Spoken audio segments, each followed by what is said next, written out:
What is up? We are back. It is November 23rd, Tuesday of 2021, week 11 in the books of this NFL season. I am your host, Randy Hammond, alongside Matt Bushnell. Matt, it's good to see your face once again. How you doing on this marvelous Tuesday?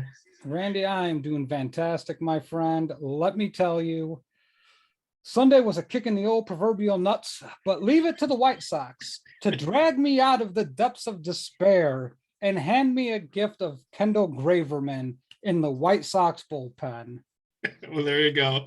Really some hot stove talk, baseball season already before December. You got to love it. But it's football season, Matt Bushnell. Regardless of how our teams do, we are here for the football. And it is episode 80. So if you're wondering why I'm wearing my Giants jersey today, I got to rep my boy Victor Cruz. The first ever football game I watched in my life, Victor Cruz scored the game-winning touchdown with less than a minute left. Always going to be my guy. Salsa dancing in the end zone. Super Bowl champ. Obviously, so many great players wore the number 80. I'm sure Corey Richmond has a few for us in the comments. Matt, number 80, who comes to mind for you? I'm going to take the Bears tilt here and go Curtis Conway. Loved Curtis Conway for the Bears. Drafted him in the first round. But really kind of an underrated wide receiver. Never reached his full potential that they thought they were getting with him. But we would be amiss, Randy, to not mention the greatest number 80 of them all. Jeremy Shockey. Jeremy Shockey, of course. Another Giant who won a ring with the team. Number 80, really just a legendary number for the Giants altogether. Jerry Rice, of course, the main guy we're talking about here. That goes without saying. Definitely, in my opinion, quarterbacks aside, top two players ever played in the sport. All right, well, we have a long, lengthy, great show for you, if you ask me, to get our hands on now, Matt. And let's start with the primetime games, as we always do in Monday Night Football. Unfortunately, here, Matt, we got to talk about my Giants, and it is a happy day here in New York because despite losing 30-10 to the Buccaneers on Monday Night Football, there has been a change in the coaching staff, and it's something that I didn't want to happen to begin with. And sure enough, it took 26 games under Jason Garrett to finally say, this guy just isn't it. And sayonara, we hardly knew you. Get out of my life, Jason Garrett, which that's all great. But now we have Freddie Kitchens calling plays for the Giants in the future, so I don't know how much better that's going to be.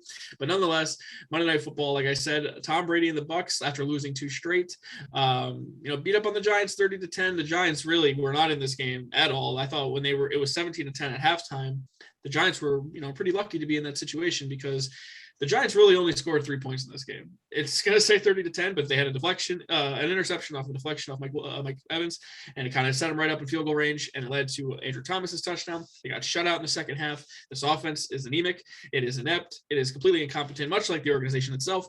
The defense, without Logan Ryan, without some other guys, cannot tackle to save their life, and Tom Brady and the Bucs just had their way with them. I don't know how much more we need to say. I feel like the Bucs are shaping into a team that I trust the most in the NFC, but this year feels like it's anyone's year to take. It's certainly not the Giants' year to take there, Matt, but the Bucs certainly going to be there in the end. Yeah, I think the biggest takeaway for me is, and I heard the stat and I had to double check it, but Andrew Thomas has one more touchdown than Kenny Golladay. And Kadarius Toney. That's just, that's mind numbing. Yes. Like your team's bad when that is one of the key stats to me. And like Corey Decker referenced, there's going to be less clapping with Kitchens on the sideline. But to me, the Giants are just draft mistakes. It just goes back to a guy like you could have had Tristan Wirfs. Instead, you ended up with Andrew Thomas. And Andrew Thomas will be a fine offensive lineman in this league. Like, he's not going to be bad, but he's never going to live up to the number 4 pick when you're in a draft class of the likes of Tristan Wirfs and Mekhi Becton. Those two guys are just really good at what they do, better than Andrew Thomas will be at his job. And of course, Becton's been hurt off and on this year, so speedy recovery to him for the Jets. But then you take a look at guys like Saquon Barkley, and our good friend Vince Mercandetti and I had this conversation, and I asked if Saquon was a bust at this point. And in my opinion, I think he is a bust, just like I think Mitch Trubisky is a bust. My opinion, Randy, if a guy is no longer on your team and you drafted him within that top 5 and, he never got past his rookie contract, that's a bust because you missed on a pillar, a guy that's supposed to be a cornerstone in your franchise, and you missed on him. And I don't think there's any other way to classify it. So you take a look at a guy like Barkley, and I think Daniel Jones is going to be put into that conversation pretty quickly, because what I saw from him last night, I said it in the chat.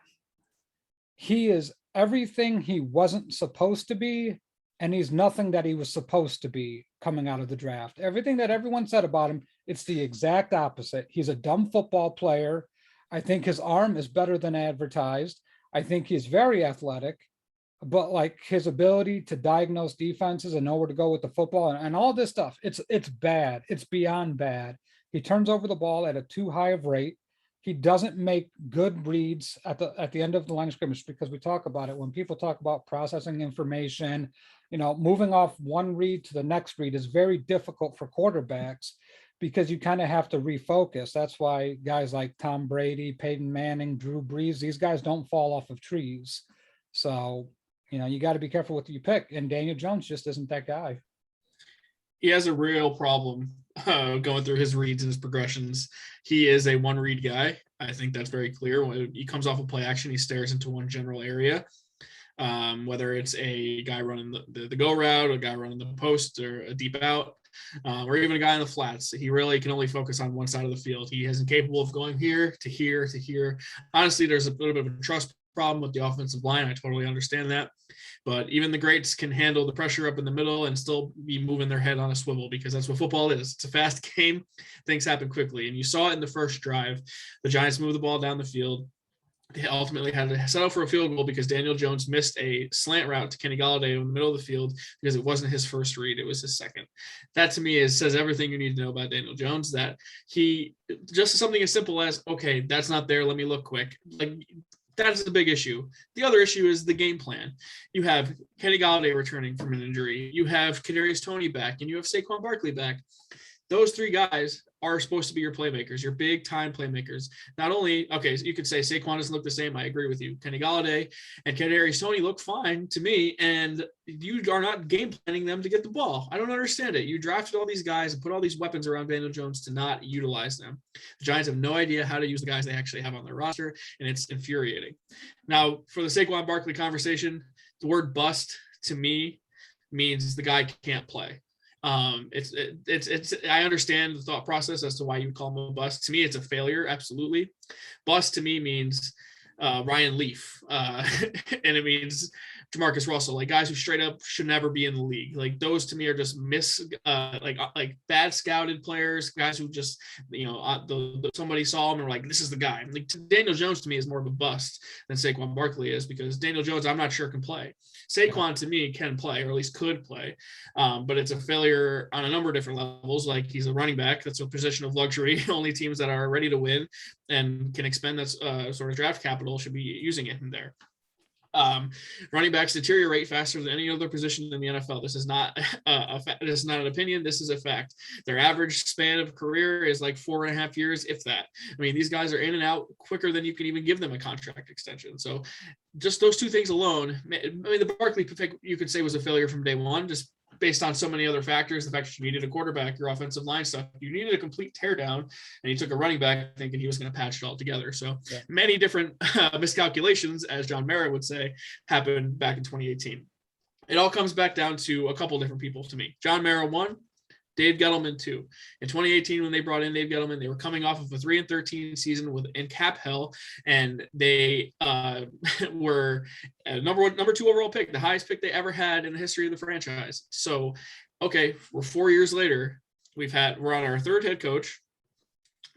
We just fired our offensive coordinator. You got rid of Eli Manning. Congratulations. You drafted the Eli retread and Daniel Jones, who doesn't look like he's even half the quarterback Eli Manning was.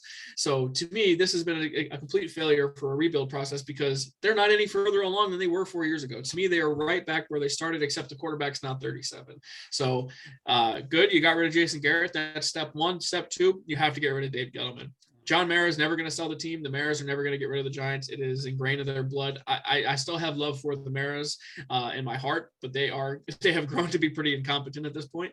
But I have more faith in them than I do Dave Gettleman. Get someone who's not in your traditional tree, your people that you're used to. Like, get someone who's different. Maybe someone who says, like, don't just hire people who tell you what you want to hear.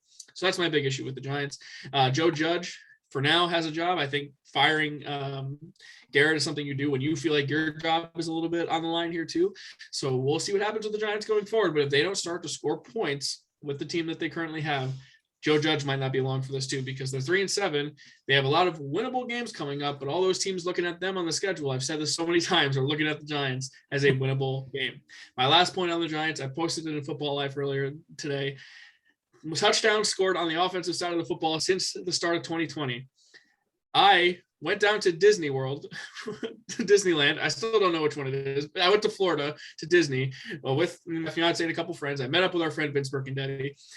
20 minutes before I met Vince in person, the Giants hired Jason Garrett. This was January of 2020, before COVID hit everything.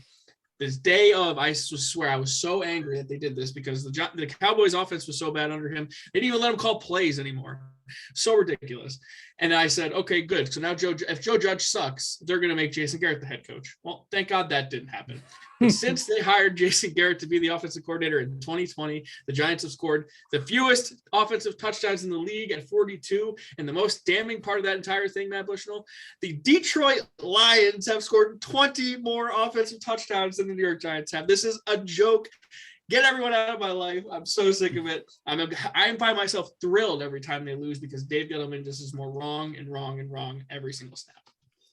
Yeah, to pivot off the Giants, rightfully so, because we don't need to say much more than that. But the Buccaneers, your defensive tackle got an interception. The defense, I thought, played well. It's hard to measure how well you do against a team like the Giants that are offensively inept. I don't know if they have an elite player at any position on the field, and that's not what you want to hear. The defense was able to stuff Saquon Barkley for most of the night, although Saquon looks slower and more beat up than he ever has, in my opinion. But on the offense side of the football, I still see a lot of missed throws, some timing off with Brady, but I think the big news today was that Scotty Miller came off the IR, and I completely forgot about the guy. Yep. It totally slipped my mind, and I'm like, oh shit. So it's just like, oh, they get another weapon. And once AB gets through his vaccination card issues, you're going to have Gronk, Mike Evans, Scotty Miller back, Chris Godwin, all these weapons are going to be at Brady's disposal. And Ronald Jones looked okay last night. Leonard Fournette was the ground and pound guy that you hope he was. If this is the time of year where it starts looking like they're going to get rounded back into shape, and the Bucs are going to be a real problem for a lot of teams in the NFC, because the Rams don't look that great to me. And I know we're going to talk about some teams in this pecking order, but man, people better be prepared. I think Tampa's going to start separating themselves. Tampa also has had the most starting cornerbacks in the league at 7. They have 4 corners on IR at the moment. Vita Vea didn't play last night. So if the Bucs get healthy, they are one of the deepest teams in the league, if not the deepest. And like you said, all these weapons for Tom Brady, I mean, it doesn't seem like it's fair. I will say Gronk came back yesterday. I thought it looked pretty good. He kind of looked like old Gronk a little bit to me, and it kind of felt like he was Brady's safety blanket for a lot of that game last night. So I think he only had 7 for 81 or something like that. But the Giants didn't really do a good job of covering him, but still Brady obviously trusts him. And I think that's a huge thing. And I think the Bucs they're going to be there in the NFC title game. I think that's just about as sure thing as we can have this year in the NFL. Yep, I agree. All right, let's move on now to Sunday Night Football. And I got to admit, I had the Chargers and 4.5 in this game, so I'm pretty annoyed with how it ended. But I went to bed with the Chargers up 14 points. So I, to be honest with you, thought I had this in the bag. But Chargers are going to Charger. The Steelers found themselves with a 3-point lead in the fourth quarter of this game. They scored 27 points in the fourth quarter. I probably shouldn't have gone to bed. This is a hell of a fourth quarter here. Yeah. But then Justin Herbert hits Mike Williams for the go-ahead touchdown with I don't even remember, not that very much time left. But the Chargers win 41-37, and they couldn't cover for me. But this is a big win, I think, for Los Angeles. Yeah, I think it hurts Pittsburgh because TJ Watt didn't play last night or Sunday night. Again, my nights mixed up here. But, if TJ Watt plays, maybe it's a different story. Joey Bosa was able to play. The Chargers still seem a little bit off to me. I don't know what it is about that team right now, but it doesn't feel like they're clicking on all cylinders. And you think with Keenan Allen and Mike Williams, And, kudos to Austin Eckler, who would have had the game of the day on Sunday if it wasn't for another running back. Seriously. Yeah. So congratulations to Eckler for a hell of a game Sunday night. But to me, the Chargers need to tighten a lot of things up defensively. You can't give up 30 plus points to the Pittsburgh Steelers at this point. In a quarter, almost in a quarter. I know it. To let Big Ben move up and down the field on you, it's pretty worrisome. And there's a team in their division, the Chargers division, that are starting to look like they're starting to get right. So there's things that they got to watch out for. Maybe the pick of the Chargers winning the division was a little bit ambitious for some. But you got to love the resiliency. Sometimes you got to win tough games. It's the NFL. Some weeks are just weird. Any team can beat any team on any given Sunday. And I know that's kind of cliche, but honest to God, that's what it is. But you're going to see the best teams at the end, I feel. Every year, we go through some phase during the schedule, like, oh my God, I can't believe this happened. Oh my God, this team did this. And it's just like, relax. It doesn't matter. At the end, you're going to get the best teams. And I think we're headed for that anyway. So in my opinion, Chargers are a good football team. They should make the playoffs. I don't think there's an excuse in the world for the Chargers not to make the playoffs, other than the AFC is freaking loaded with a bunch of these 5, 6, 7 win teams. So it'll be interesting for the Chargers. It was a fun game. The game was drunk. A lot of people were commenting that this game is drunk. Big Ben was probably drunk too. Probably. I mean, if this game was drunk, the Bears game and the Ravens game on Sunday, that was hungover. Yeah, we'll get to that one too. Yeah, good Lord, that was a stinker. But good job for the Chargers. I like what I saw resiliency wise. Although I don't like some of the mistakes, I do like what I saw for them fighting. Yeah, it's a home game for the Chargers technically, but there were more Steelers fans there than Chargers fans. I don't even know if there are that many Chargers fans out there, but the Steelers are one of the fan bases that travels very well. There's a lot of yellow, terrible towels flying around in that stadium. So I thought it was a big deal that the Chargers ended up coming away with this win, because we've seen the Chargers lose games like this so many times, especially in the Phillip Rivers era. I felt like it happened every other week. It was such a cliche thing. You just expected it. But here's where I have to come back and just remind all of you that I am in full bloom love with Justin Herbert, because this man was incredible in this game. And he was 30 of 41, 382 yards, 3 touchdowns and a pick. He also had 9 carries for 90 yards. He's the first quarterback ever to have 380 passing yards and 90 rushing yards. I mean, this guy is a physical freak who has weapons around him to make things happen. He throws the prettiest deep ball outside maybe Aaron Rodgers, maybe Russell Wilson, I think I've ever seen. It looks so effortless for him. I love the guy, and I think the Chargers are going to be relevant all season long because of him. And Eckler is just an unbelievable playmaker. Like, I'm a big running backs don't matter guy, but when you're a playmaker like Eckler, who he had 11 carries for 50 yards and 2 touchdowns, but he also had 6 catches for 65 yards and 2 more receiving touchdowns. Like, Eckler is all over the field always. Like, you love a guy like that. And then Keenan Allen and Mike Williams, like you said, 9 for 112 for Keenan Allen, 5 for 97 in the game-winning touchdown for Mike Williams. Like, they have talent. The concern with the Chargers is on the defensive side of the ball. And I think, Joey Bosa missed this game, I believe, right? Or was I wrong? Well, no, he played. But okay, he played. Yeah. He had the COVID scare, but he did play. But the Chargers have issues on the defensive side of the ball for sure that they're going to have to get cleaned up. But they're going to win games like this. This is how it's going to be for them. They're 6-4, right in the thick of that AFC playoff picture. They're right in it for the division, and they're definitely in it for the wild card at the moment. So we'll see how the rest of the season goes for them. And the Steelers now 5-4-1. Yeah, they're still in it too, in theory. I mean, that's not a death sentence for their season by any means. So I think the tie with the Lions is not something you want to have on your record, but that's what it is for now. And this is probably the last great game for Big Ben we're probably going to see, I would say. 28 of 44, 273 yards and 3 touchdowns. He looked cooked for a lot of the season coming in, so I was surprised at his performance as well. But good game, pretty entertaining game. Love any game on SoFi Stadium. That I would love to go check that place out for myself. Yeah, it was a fun game. I loved it. All right. Well, now all the way back to Thursday night football now, and we don't got to spend a ton of time on this because the Falcons didn't look like they spent a ton of time on this. They scored as many points as you and I did. So the Patriots won this game 25-0. They are now 7-4 on the season and have won 3 in a row. The freaking Patriots now lead the AFC East. I should add to this. They are very much relevant. They are not dead, unfortunately, when Tom Brady left. This is very much a Bill Belichick team to me. They run the ball. They play good defense. They're very well coached. This is a Bill Belichick wet dream, if you ask me. I think this is exactly what he's looking for.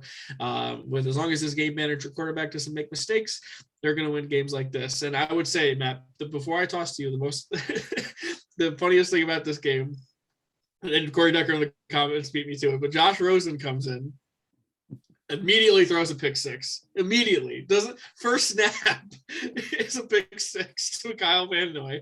And then they go, all right, well, screw this guy. Let's put Felipe Franks in the game. And if you know that name, it's because he started at Florida for 4 years. It seemed like forever, but he started at Florida for 4 years. And he comes in, immediately throws an interception on it looks like the exact same play. I can't with the Falcons. And they're still in a freaking NFC playoff picture too. It's ridiculous. But what do you make of this game? Do you remember anything? It's been so long now. Oh God, I remember this game being a complete I'm a fan of Mike Florio. I like to read some of his work, and his tweets are hilarious. And he said it best. How the hell did the Falcons get 4 wins this year? My God, this team is awful. They suck at every level. Matt Ryan, we buried Ben Roethlisberger before the year, but I think we buried the wrong guy. We should have buried Matt Ryan because he sucks. I mean, he just sucks. I'm sorry. I hate to say professional football players flat out suck, but Matt Ryan sucks. And then you throw in someone that sucks more than Josh Rosen or more than Matt Ryan, and Josh Rosen sucks more than Matt Ryan. Josh Rosen's awful. I don't know how he still has a job in this league. And then we throw in a guy that sucks more than the other 2 suckers sucked, and that's Felipe Franks. So it was just a great viewing of what suckage looks like, because this game was full of it. And I'm going to hit on Mac Jones real quick, because I think this is important. A lot of people are building like this hype train for Mac Jones. That Patriots defense is for real. I mean, you go in there with a dumbass game plan, they are absolutely going to kill you. Mac Jones can't throw the ball 10 plus yards down the field. Like, he can throw it within that 10-yard window and let the wide receivers do the work, but his accuracy goes way, way down once he has to make a throw farther than 10 air yards. I think I counted it. I think he had like 3 air throws of over 10 yards that game, or maybe 4 or 5, but it was in single digits, Randy, and it looked awful. So, like, people want to jump on this Patriots team. They're leading the AFC East, and I think that's a referendum on Josh Allen more so than anything else. And how bad the Dolphins are with Tua, that situation. But to me, the Bills are in trouble. The Patriots are going to beat bad teams because they're just better coaching. This is a coaching league. Coaching matters. And anyone that tells you that a coach does not matter in the NFL has no idea what they're talking about. Because there's teams out there with talent. Now the Detroit Lions, I think we can both say they are the most talentless bunch out of the entire NFL. There's just not a lot of talent on that roster. Maybe the Texans. Maybe the Texans. That's a good point. But a team like the Giants, a team like the Bears, a team like, the Vikings, a team like the Seahawks, kind of ish. I don't know. It depends how you feel about Pete Carroll. But then you even take a look at a team like the Jacksonville Jaguars. I think the Jacksonville Jaguars are immensely talented. That's just a stupid football team. Yeah. So we take a look at these teams, and they could all be around 500. The Vikings, in theory, could be leading the division. You could argue that they should only have lost 1 or 2 games this entire year, but they're just tremendously outcoached every single game. Now we got to take a look at it like this Belichick team is going to outcoach, I'd say 95% of the entire league. But you're right. But I had an argument with a Bills fan in my life on Sunday, and I said, the Patriots are better than the Bills. And he argued with me about it. He's like, oh, the Bills have the number 1 defense, and they, do all the things better than the Patriots do. And I'm like, well, I'll give you the edge at quarterback, and I'll give you the edge at receiver if you're Buffalo. You could tell me the Bills have the number 1 overall defense. I got to look at the updated stats at now after what happened to them last week. But and I looked at it coming in. The Pats had the second best defense in the league, and the Bills have the number 1 defense in the league. I like my chances with Bill Belichick and the second best defense in the NFL. Yeah. Sorry, I just do. I know the Bills statistically have a better defense, which I have to check the updated stats because they did not look good on Sunday. But I just think you could say, they're not better, they're just playing better. Fine, but the Patriots here are leading the AFC East for a reason, and coaching is one of the main ones. So. Yeah, the defense is fast. Their secondary is awesome. I mean, just watch the Patriots secondary. They move and they shift and they do things quarterbacks have no chance against. And Matt Judon, for as much shit as we gave the Patriots about all these B+ signings or B signings, Matt Judon is a fucking terror on other opponents' quarterbacks. He's been amazing this year. So the Patriots have a really good defense, really sneaky. Offense is efficient enough. But my biggest fear is when you get a team that can put up a lot of points in a hurry. I don't know if the Patriots are going to be able. Patriots to me can't come back. I don't think they're built for that. Yeah, we haven't really seen them in that spot, so I guess we'll find out. J.C. Jackson, I think, deserves a shout out from us on this podcast because he gets a turnover seemingly every week, and probably one of the main reasons that the Pats could get rid of Stephon Gilmore. He has been remarkable for them. Yeah. And speaking of Matt Judon, this is going to be a nice transition into our game previews. There was some major controversy surrounding Matt Judon today. I don't know if you saw. Big time controversy. Like, this could be banned from the NFL type stuff. He said mac and cheese is overrated as a side dish. And he's speaking in Thanksgiving terms in general, but he says it's just noodles and cheese and that it's overrated and people overhype it too much. To me, I think the league's going to come down with a fine, maybe a suspension. I don't know, but this is just blasphemy to me. Cancel his ass. He has no place in the NFL. You know what? I'm disgusted. Mac and cheese is the number 1 side dish on my big board for Thanksgiving meals. Not only is mac and cheese number 1 on Thanksgiving, but Christmas. You could put it on Halloween. Halloween, it works great. Mac and cheese goes with all seasons, all years, all holidays. Don't you dare trash mac and cheese, Matt Judon. Yeah, so to me, I expect, he might not be a factor for the Patriots for some time now. There's no place in the league, in the world, honestly, for that sort of talk. It's just disgusting. It's just unbelievable. Now, speaking of Thanksgiving, we're not going to talk about the food yet. Yeah, don't get there. And this is a little appetizer for you if you like that. Thanksgiving Day football, Matt, one of my favorite traditions every year on Thanksgiving. My family, my fiance, whoever, all hate me for it because I'm there at noon watching the Lions lose every single year. And it's my favorite thing, whether it's David Blau, John Kitna, whoever, whatever random quarterback the Lions throw out there, I'm all and give it to me. Joey Harrington, name your pick. I'm all there. They got the uniforms that look like my high school uniforms. They look too poor to put a logo on them. Just give it to me all. I love it. It's just the Lions sucking every year at Thanksgiving. One of my favorite traditions. I usually got a beer cracked. It's the best. This year, we go at the same 2 teams, whatever. I'm all for it. At this point, it's tradition. Thanksgiving Day, this Thursday, kicking us off at noon Eastern Standard Time, whatever time it is in Arizona. I still don't understand the daylight saving time thing, but the Bears, your Chicago Bears, with Andy Dalton starting at quarterback, traveling to Detroit to Ford Field to play the winless Lions. I hear you have some Matt Nagy thoughts. Let's get those out of the way right now. Yeah, so a tweet was sent out by I forget his name. But he was a Pulitzer Prize winning or journalist for the Chicago Sun-Times, and he said he had a high-ranking source within the Chicago Bears organization that said Matt Nagy would be fired at the conclusion of the Lions and Bears game. Now, Nagy lose or is unconditionally? He said unconditionally. Okay. Like Nagy's just gone. Which is interesting because how do you fire a coach after he wins? It's an interesting set of things. Like everything out of the woodwork is coming out about the Chicago Bears team. And in this season, it's really not a surprise to me anymore because how dysfunctional this has become, with all the injuries, the defense has taken a major step back. I think it's time to bury them. Offense can't put up points. Matt Nagy, comes in as this offensive genius, and I'm just going to say this. I don't want to get in my Matt Nagy speech because I've done it way too often, way too much. I thought he should have never coached this year for the Chicago Bears, and Ryan Pace should have been gone too.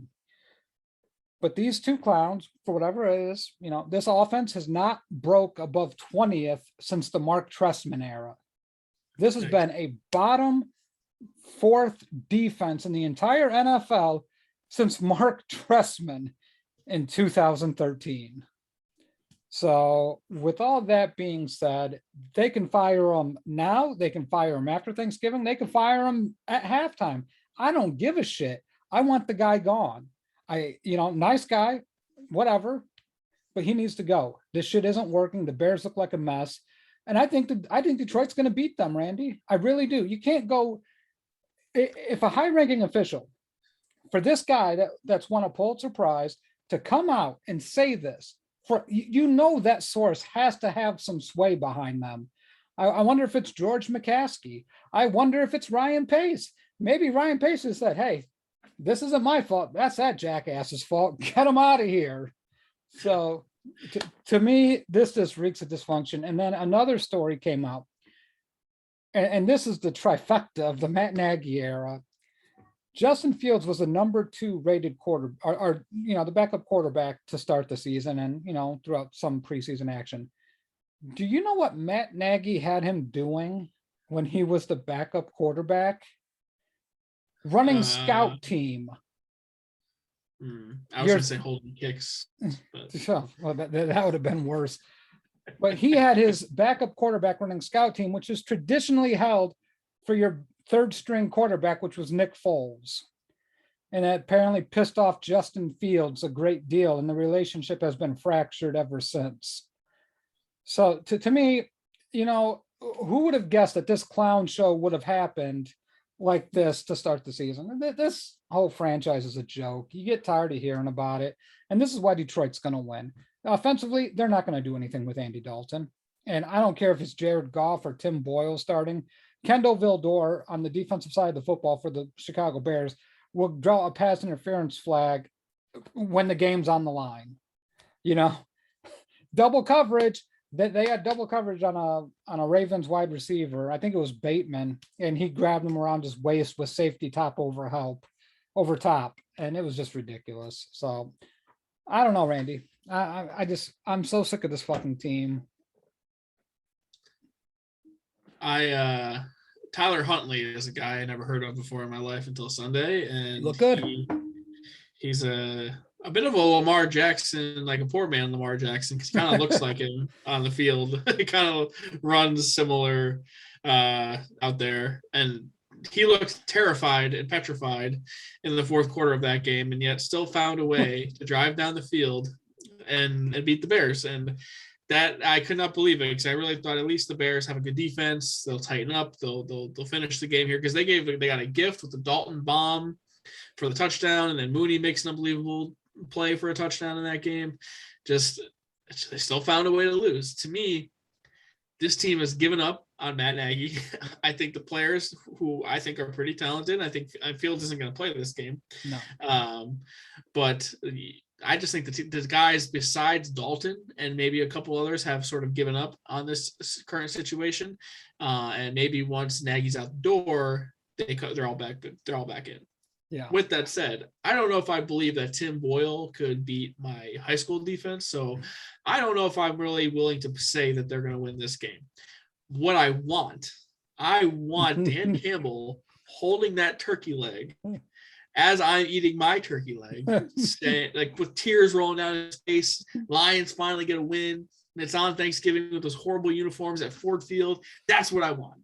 And I'm going to root for things that I want. So I'm going to root for the Lions here. And my head is telling me to pick the Bears, but my heart is telling me to pick the Lions. And I am going to pick the Lions here in just one of the worst football games you're ever going to watch in your life. I'm going to go 15-14 Detroit Lions, all on field goals too. So there's also another stat floating out there. The Bears have failed to score any points in the first half in 21 of their last 43 games. That's so hard to fucking. I don't even know how the hell that's possible. Oh my God. I'm picking Detroit in this game because there's a chance that Jared Goff is going to start. And that's Yes. kind of where we're at right now. Like Jared Goff can beat this Bears team. Max out. You know, Akeem Hicks is probably going to be out. I don't see Allen Robinson playing. Justin Fields is going to be out. Darnell Mooney was a limited participant in practice today. It's just this team. I can't put into words how you lost that game to the Ravens. And you had Tony Romo and Jim Nantz on there. And I'm just going to blast Tony Romo. I used to have a lot of respect for Tony Romo. But the shit that he was saying, he sounded like he was working for the Bears PR, like puffing up Ryan Pace. Oh, Yeah. well, you know, this offense is close. Yeah, they haven't scored more than 20 points. Well, hold on. How many times they scored 20 points this year? Twice in 10 games, this offense has scored 20 points. That isn't close. It's not. You know, it's about as close as I am to you right now, Randy. That's how close the Bears offense is. 2,500 miles. 2,500 miles. I am so sick of this crap. Tony Romo just needs to sit down. And I'm going to go the Lions to shut up everybody. They're going to get their first win. I didn't think it was possible. I saw this game. I was like, there's no way the Bears are going to lose to the Lions. But if you watch that Ravens game, the Bears give you hope where there is no hope. So give me the Lions 17 to the Bears 9. Yeah, I didn't realize Goff was on pace to play, but apparently he is. I just want to get your thoughts on this. Emmanuel Dudila in the comments section says Dalton has been out playing Fields in the 2 games they played. I don't care what you guys say. And I don't know the numbers off the top of my head. I know Fields has looked pretty poor, but to me that comes down to coaching. And I feel like Nagy has done a really poor job of putting Fields in situations to succeed. So you see, here's the thing. Like we can talk about this for a minute. Dalton threw a lateral pass to Darnell Mooney, who ran 66 yards. Is that outplaying Fields? Is that play really that hard? So you're telling me Justin Fields can't throw a lateral pass to Darnell Mooney and Darnell Mooney can't break some tackles? And keep in mind, the 2 games, Dalton sucked, absolutely sucked against the Rams. I watched that game. Yeah, they got first down. He throws a terrible red zone interception, just god awful. Andy Dalton this narrative's been on Andy Dalton forever. He's not good. He's okay. He's good enough for you to lose every week with. That's how good Andy Dalton is. His better years are behind him. So yeah, Justin Fields is a rookie. Is he going to have struggles? Yes. But watch this offense. You can blame Justin Fields if you want, but we saw the same shit with Mitch Trubisky. The things that Trubisky was good at, Nagy refused to run. This offense is stupid from top to bottom. Dalton takes a 2-step drop, boom, ball's gone. 2 or 3-step drops, boom, ball's gone. Justin Fields, they're calling 7-step drops. Like this is 1995. The shit needs to stop. Nagy has put Justin Fields in a position to fail more times than succeed. So yeah, you know what? Justin Fields is not absolved from criticism. He holds onto the ball too long. He takes too many big hits and he waits for his receivers too much. All fair criticisms. But if you don't have a guy, and this is what we talk about a lot, Randy, with young quarterbacks, you need a coach that's going to be with you to help you grow. Bears don't have that. You know, the Justin Herberts of the world don't fall into your lap every so often. And Justin Herbert was ready to go from day one, which was amazing. But he has Keenan Allen, Austin Eckler, Mike Williams, and I believe he had Hunter Henry last year, if memory serves me correct. Yep. So the Bears don't have that. They have Allen Robinson, who's it's all right. And then they have Darnell Mooney, who we all think is a solid number 2, but probably never going to be a number 1. That's it. This team isn't good. Flat out. The offensive line sucks because the coaching sucks.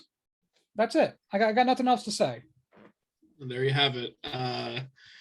Our friend Leon Tompkins is going to have a happy Thanksgiving after all here if it goes the way we both think it's going to go there in Detroit. So let's move on to the second game on Thanksgiving, and this is the 4:30. This is the game that I'm normally sleeping for the first part of. I'm usually taking my little Thanksgiving snuzz after that first round of food, and I'm waking up watching this game, ready for my my second. So I usually get the John Madden flashbacks with the turducken and then all that.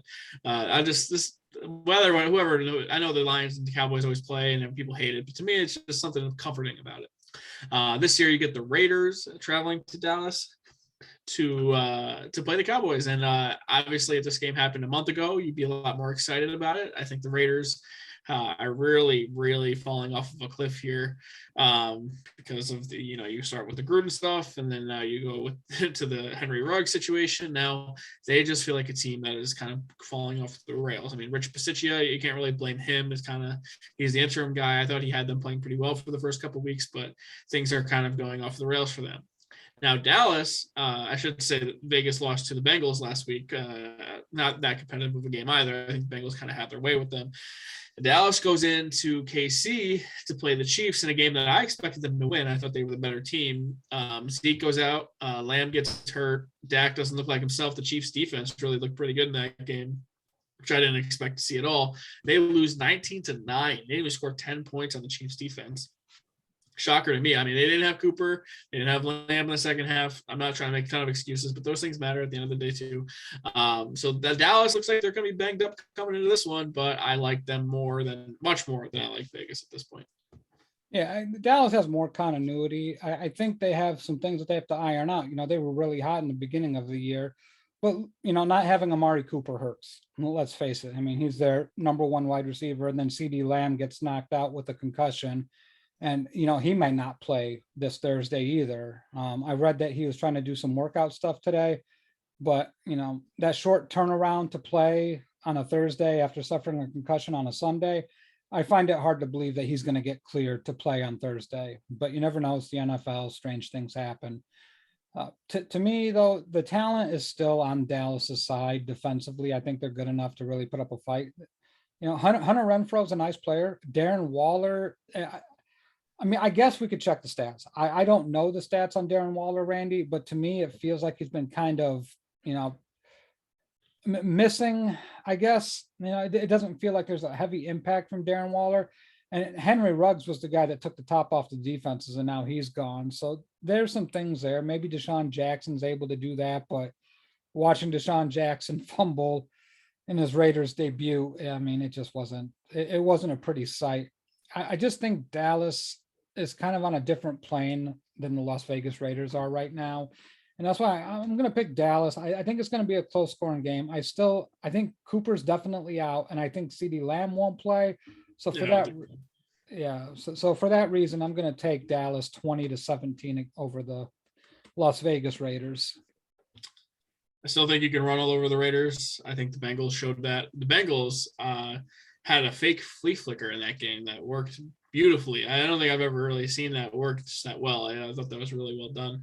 But between Zeke and Pollard, and I still think, Michael Gallup's a good player. The Cowboys can utilize their tight ends a little bit better in this game.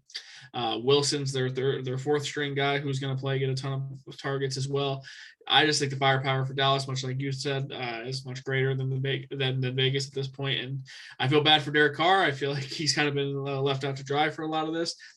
Waller's been good. He hasn't been great, but when tight end standards, he's still among the best of the best when it comes to the tight end position. So I do like Dallas. I think it'll be kind of close, but I think Cowboys win by a touchdown. I'll say 24-17 in this one. So back in the day, Thanksgiving featured 2 games and those were it. And now more recently, they said, let's take advantage of that Thursday night football slate and add a third one.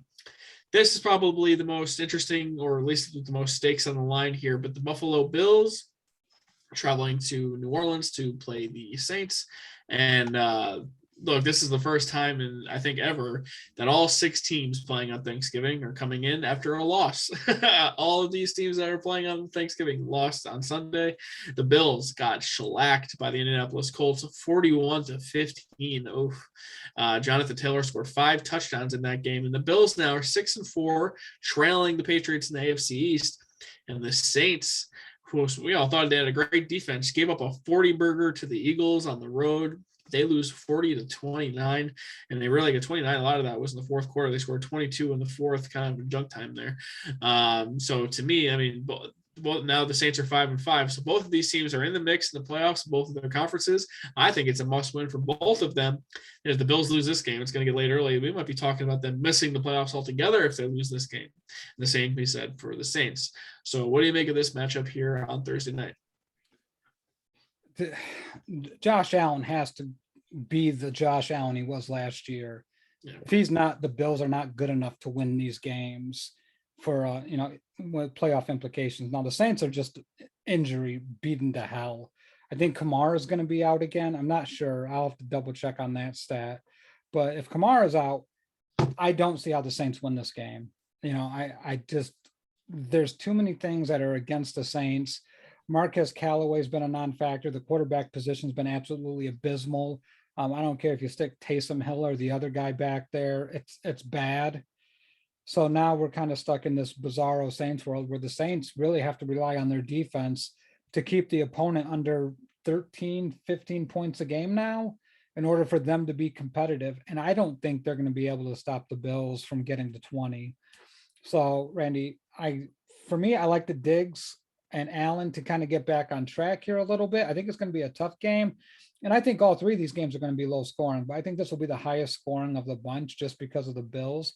So give me the Bills 24, the Saints 15. Yeah, I just think that the Saints are hurting too much on the offensive side of the ball.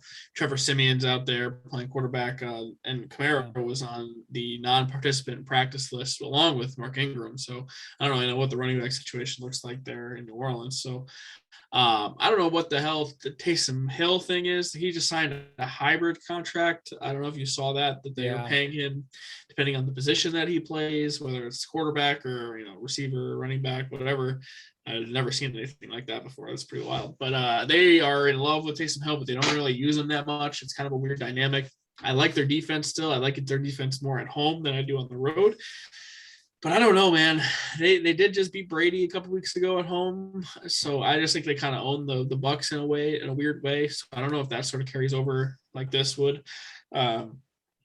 Give me the Bills just in a close game here. I'll say Bills 23, the Saints 20, in a game the Bills desperately need to have. So I like that to be a close one. Overall, entertaining Thanksgiving football day, despite the quarterback play or whatever you want to say. I think it'll be a good one, just because I'm kind of hoping for it. Yeah, that first game's going to suck. Yeah, it's going to be bad. But I'm looking forward to watching it like I do every year. All right, so we have so many games, so many other games to talk about still on Sunday, and let's begin with the early slate. Let's begin with my Giants. We talked about the Giants already and their ineptitude, and now they get a hated division rival come into town for the first time this season. If you remember, at the end of last year, we all wanted, all the Giants fans wanted the Philadelphia Eagles to come to MetLife in Week 1 because they intentionally lost in Week 17. They screwed the Giants out of a postseason berth. Well, screwed could be used loosely there. The Giants were 6-10. Didn't deserve to be in the playoffs anyway. But nonetheless, Philly benched Jalen Hurts in the second half, essentially clinching the playoffs for the Washington football team. Then on draft night, the Giants very clearly wanted Devontae Smith, and then Philly trades up to 10 with the Cowboys to take Devontae Smith. So they're big bad blood here between the Giants and Eagles, and I hate Philly more than I hate anyone else not named the Dallas Cowboys. So this is what bothers me. The Eagles are supposed to be in a rebuild and all this stuff, and here they are, 5-6. They've won 3 in a row. They run the ball very well. I mean, this is a run first team. Nick Sirianni has them playing very well. Darius Slay has scored a touchdown in the last 3 games. The rushing attack of Hurts, Miles Sanders, Boston Scott, Jordan Howard reincarnated all of a sudden. And then, Kenneth Gainwell, I believe, is another guy in here. I mean, the Eagles are interesting. They're a very interesting football team. And if they win this game, they are also right in the thick of it here in the NFC playoff situation. The Giants are a mess. I do think the Giants are going to come out and excited to play this game. They've been waiting for the Eagles for a long time. That doesn't mean they're good enough to win. The Giants have proven many times that they are not good enough to win. It would be very Giants to lose this game in heartbreaking fashion. And ultimately, I think that's what's going to happen here.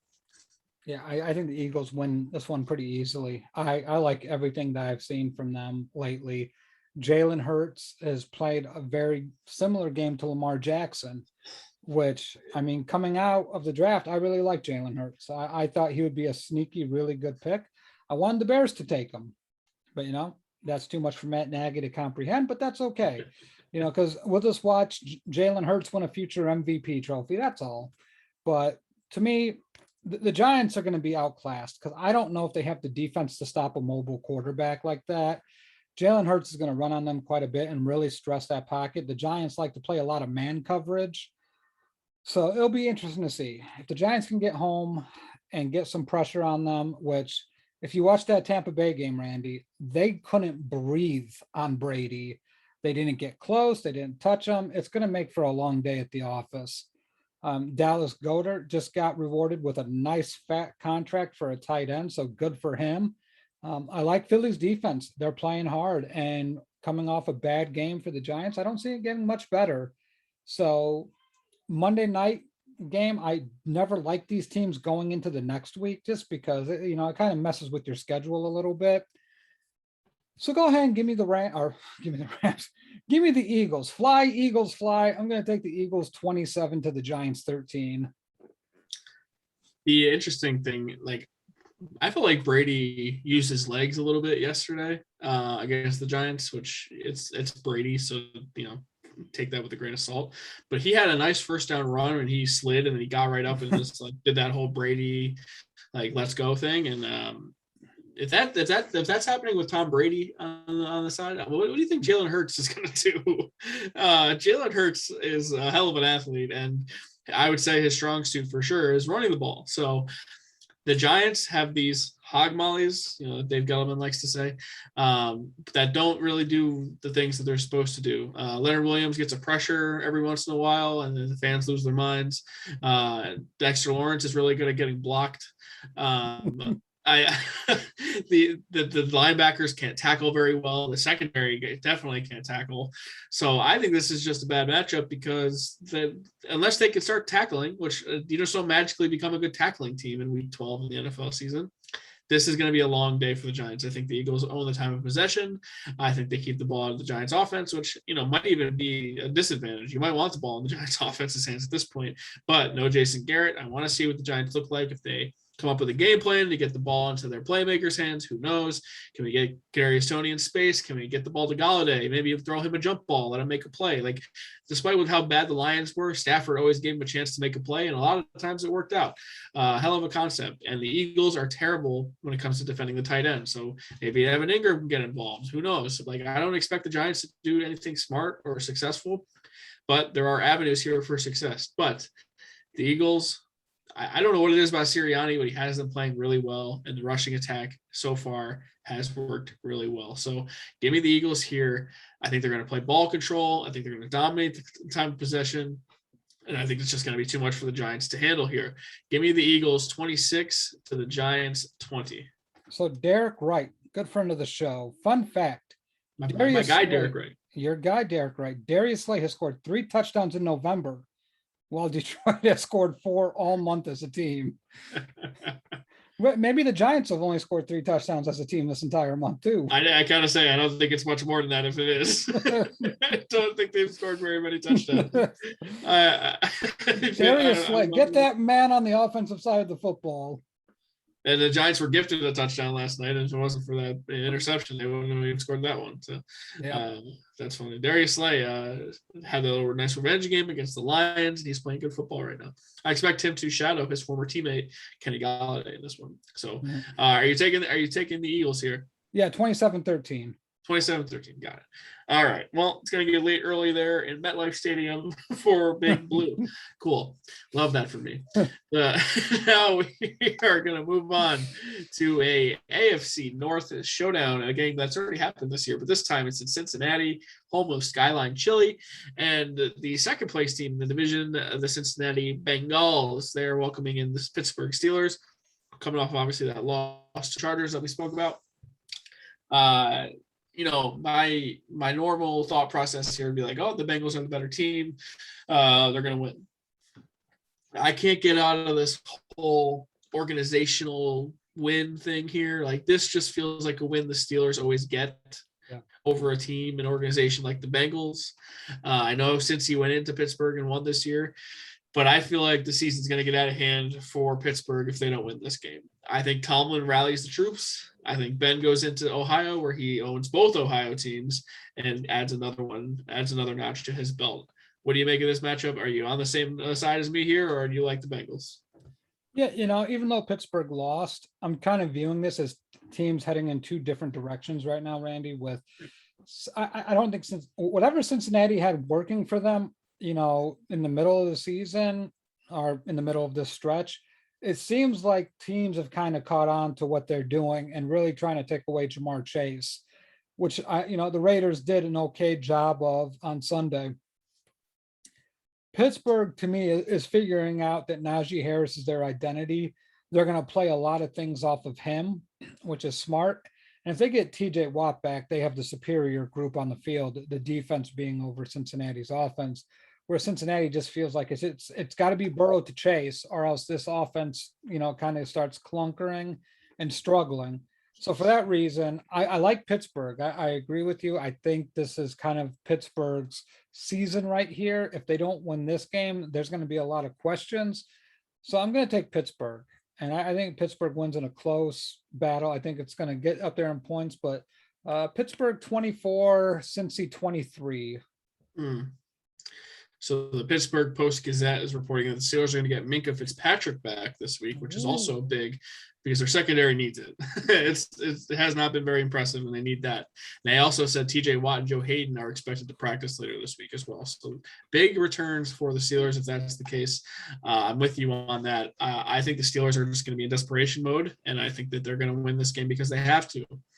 I think the Bengals are incredibly talented. I love the trio of Chase and Tyler Boyd and T. Higgins. I like CJ Uzomah a ton too. And then Joe Mixon is having a really good year too that no one really even talks about. He's been running really hard, and he's been actually a pretty underrated running back for a while, I would say. I don't think he's one of the best in the league, but I do think he is a steady, pretty good running back.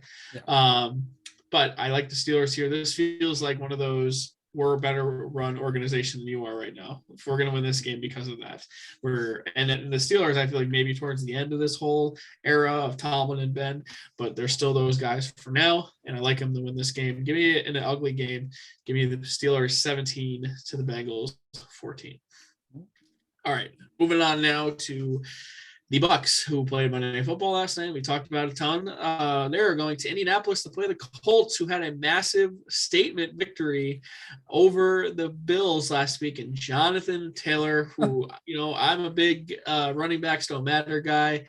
But, hey, you score 5 touchdowns in a single game, I got to give you your props because, my God, this guy is playing like the best running back in the game right now. Derrick Henry obviously hurt here, so it skews a little bit, but Taylor's the first guy to get to 1,000 rushing yards. And if there were to be a running back front runner for MVP, it would probably be Jonathan Taylor. He's done a wonderful job for the Colts, and they are just now in the thick of it in the AFC playoff picture, thanks to him. And, I thought their defense played really well in that game as well. So this is a matchup here. This is a good game. I think, but I think Tom Brady likes that building. I think he likes going to the house that Peyton built and getting some nice dubs there. And I think the Bucs ultimately are a better team, but I think the Colts are going to make this a competitive game. To me, the biggest thing right here, this game is going to be determined on that Quentin Nelson if Vita Vea plays. Yeah. Because if Vita Vea doesn't play, that is a huge shift towards the Colts. It's going to be massive. And even if Vita Vea does play, the matchup of the game is going to be Vita Vea versus Quentin Nelson. I think that is going to be a very fascinating matchup. I wonder if they're going to go one-on-one, Nelson versus Vita Vea, because I would find that to be very appealing. This is the part where I hate the television broadcast, because on the coaches' film, you can see it. You can see them going head-to-head and seeing who wins those battles. To me, Randy, I agree with you. I do think the Bucs are a better team, but I tell you what, the Colts win this game, that probably vaults them into the upper echelon of the AFC. I can't think of a team that I would just be like, oh man, yeah, they're clearly better than the Colts. The Colts struggled in the beginning of the year. They should have beat the Rams. They should have beat a couple of other teams. They should have beat the Ravens on Monday Night Football. Yeah, absolutely. Should have beat the Ravens on Monday Night Football, should have beat the Seahawks, and should have beat the Rams. Well, So you could even say they should have beat the Titans the last time they played them, but Carson Wentz threw that brutal interception. that was so bad. So to me, this Colts team may not be a bad football team. They may be a lot better than what we think they are. But part of, what Bill Parcells says, it goes down the annals of football, the annals of football history. You are what your record says you are. And right now, the Colts are 6-5.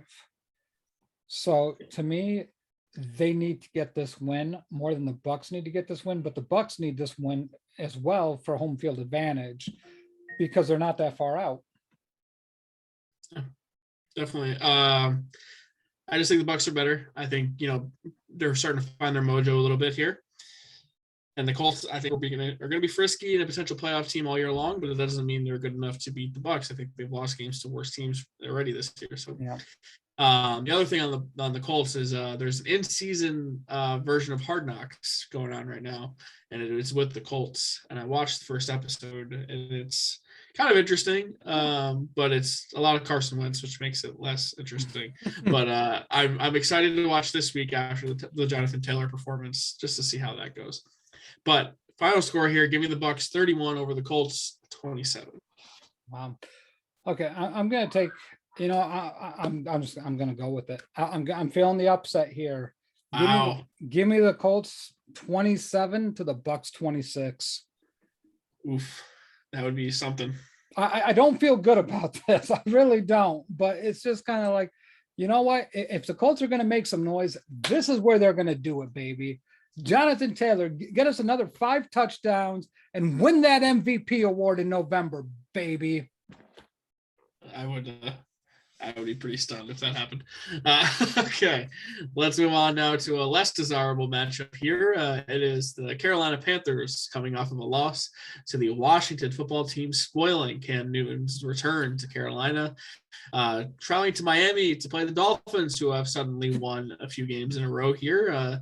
They won the Ravens game on Thursday night, and then they just beat the Jets. So the Dolphins are relevant all of a sudden, kind of, not really. But Tua looked okay in that game, I thought. And the Panthers, I thought looked okay until they blew it at the end there. So I just think the Panthers are a little bit more talented and probably a little bit better. But hey, maybe Brian Flores and that defense is starting to hit its stride. So maybe this is going to be a better, more entertaining game than I expect. Panthers at Dolphins, Matt, what do you think? I like the Dolphins here. I like the way the defense is starting to play. They're starting to really get into it. Hold teams to low scoring. Tua kind of looked okay to me. I don't know. Maybe it's me, but I kind of like what I'm seeing from Tua a little bit. I agree. And breaking out of that shell, just confidence does a wonderful thing for a quarterback. Carolina seems off to me. And it kind of feels like they feel like they're out of it. So I'm going to take Miami. I think it's going to be an ugly game. I'm going to go 13-10 Miami. Oof. That is ugly. Yeah. I think Carolina is, they score more points when McCaffrey plays, but they kind of stalled out when they scored that third touchdown in that game. I think you're seeing Cam has an issue throwing the ball outside the numbers and getting the ball to his receivers deep down the field. He's always been limited in that aspect, and he's even more so now the older that he gets. So I think that still remains. And Tua, I think we're seeing a little bit of development from Tua. Maybe he's a little more healthy. He had the longest touchdown throw of his career against the Jets. I think it was 65 yards, and I thought that was a good sign. I do like the way the Dolphins are playing in this game. I think the Panthers, I don't really know what to make of them. With CMC, the offense is a little bit better, but with Cam, it's a whole other dynamic. You're just Sam Darnold, but it's still not a great quarterback position for them. So, I think you convinced me. I think you convinced me to take the Dolphins. And if the Dolphins do win this game, they're going to be 5-7 with the Panthers, and they have an easy schedule down the stretch. So the Dolphins could be making a little noise here and in the hunt graphic that you always see on the TV. So who knew? The Dolphins started off so poorly, and they might still be relevant here. And I think that's a testament to Brian Flores. So yeah, I will say the Dolphins, a little bit higher scoring game though, I think, than the 13-10. I will go Dolphins 21-17 over the Carolina. Let me ask you this question before we move off of this one real quick. Is there any chance that Tua can do enough to prevent the Dolphins from trading for Deshaun Watson? I think if he plays well down the stretch, they might reevaluate and say, let's not ruin our draft capital for a guy who might be behind bars come February. I think if Tua, first things first, he has to play. Don't get hurt again. And if he helps them win some games and looks pretty good, then yeah, I think that they have to feel kind of optimistic about that, and they can maybe chalk up year one just being really banged up for Tua. Who knows? Yeah, I think it's fair. I think sometimes quarterbacks need 3 years. Year 3 is always my standard. Like, okay, I need to see what you are in year 3. That's why this is so damning for me when I look at Daniel Jones. And, Sam Darnold was the same way. I didn't see any progression from Sam Darnold from year 1 to year 3. I've seen Daniel Jones go backwards from year 1 to year 3. Mitch Trubisky had the same kind of situation. Like he kind of plateaued in year 2 and never got better in year 3. So all these young quarterbacks, Justin Herbert, the year 1 was way up here. So Tua, it's just not fair. So I want to see Tua get another year in Miami, get him another weapon to pair along with Jalen Waddle. I love what they have, but get that offensive line a little bit better. Maybe get him another weapon and let's roll. Let's give Tua one more year in Miami, baby. I got hope. Yeah, I'm with you. You got to give the guy 3 years. After that, you can you have enough of a sample size to judge it at that point. So Trubisky had 3 with the Bears, right? At that point, you kind of knew what he was, or he had 4. He got 4 with the Bears. Yeah, so I mean, at that point, you can't just, he only played 1 year. No, at that point, you go to the developer, you don't. So yep, agreed. All right, yeah, I'm with you though. I kind of like this Dolphins situation at the moment. All right, moving on now. We already talked about the Patriots, and I was wrong on them. They didn't win 3 in a row. They won 5 in a row. Ridiculous. Very annoyed at the New England Patriots. They are home to face the Tennessee Titans, who were just 8-2 in the top seed in the AFC, but in come those dangerous, insanely talented, great coached, not any sexual harassment quarterback at all, Houston Texans. Oh wait, no, none of those things. How did the Titans lose this game to the Texans? Oh, no idea. I don't know. I guess if you turn the ball over 5 times and then turn the ball over on downs 2 more times, essentially turning it over 7 times, that you will lose that game. It does not matter who you play. That's most likely going to be the outcome. So AJ Brown probably will play. Julio on the IR, he's not playing. And Derrick Henry, he's not playing. They just cut Adrian Peterson. This feels like a spot where the Titans do not want to go to New England, and New England, of course, gets a team right where they want them at the perfect time of the year. Of course, Bill Belichick catches a break, and a Boston sports team, of course, gets a break. God, they really needed one of those. They never get those. God, good for them. So this feels like a Patriots romping to me. I feel like the Titans were frauds all year long. I know they had big wins against playoff teams, but I never believed in them. And this feels like another spot where they are going to get exposed.